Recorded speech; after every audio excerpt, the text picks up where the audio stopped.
Hello friends, welcome to Ranjith talks. Friends, Kaleshwaram project గురించి చాలామంది చాలా వీడియోస్ చూసే ఉంటారు. ఒకరేమో ఈ ప్రాజెక్టు వల్ల చాలా యూస్ ఉందని చెప్తారు. ఇంకొందరేమో ఈ ప్రాజెక్టు వల్ల ఎలాంటి ఉపయోగం లేదని చెప్పేసి చెప్తూ ఉంటారు.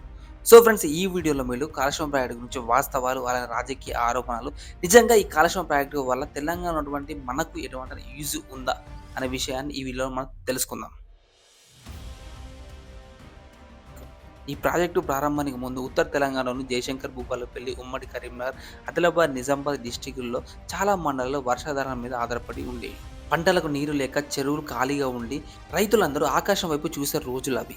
ఈ ప్రాజెక్టును మన తెలంగాణలోని ప్రాణహిత, గోదావరి, మంజీర నదులు కాళేశ్వరం దగ్గర కలుస్తాయి కాబట్టి అక్కడి నుంచెల్లి వాటిని మన తెలంగాణలో ఉన్నటువంటి ప్రతి జిల్లాకు చేరేలాగా ఈ ప్రాజెక్టును డిజైన్ చేసి మరి నిర్మించారు. అయితే ఈ ప్రాజెక్టు గురించి ఇప్పటి గవర్నమెంట్ అనగా కాంగ్రెస్ గవర్నమెంట్ చాలా బలమైన ఆరోపణలు చేసింది. ఈ ప్రాజెక్టు అంచనా 38,000 కోట్లు కాగా ఖర్చయింది మాత్రం 1,20,000 కోట్లు ఖర్చయ్యాయి.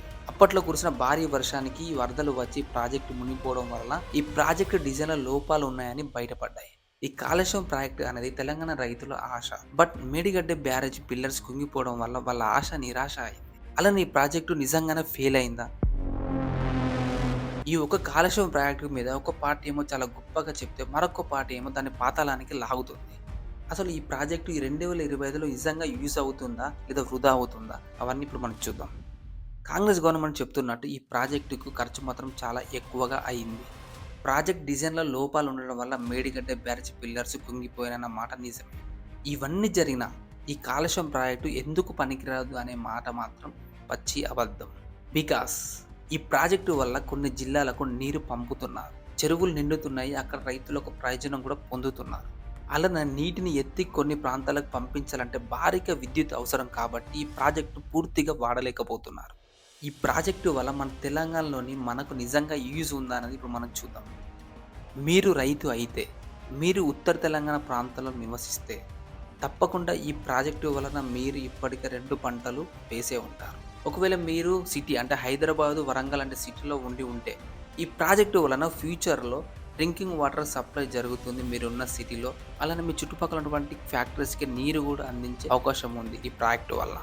మన తెలంగాణలో చాలా జిల్లాలు వర్షాధారం మీద ఆధారపడి ఉన్నాయి. రానున్న 10, 20 సంవత్సరాల్లో వాతావరణంలో మార్పుల వల్ల వర్షాలు పడకపోవచ్చు. అలాంటి సమయంలో పంపు చేయగల ఇలాంటి ప్రాజెక్టులు చాలా అవసరం.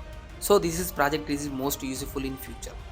ఫైనల్‌గా చెప్పాలంటే ఈ ప్రాజెక్టు గురించి కాంగ్రెస్ గవర్నమెంట్ చెప్పినట్టు తప్పులు మాత్రం ఉన్నాయి. కానీ అవి దిద్దుకోదగ్గవి.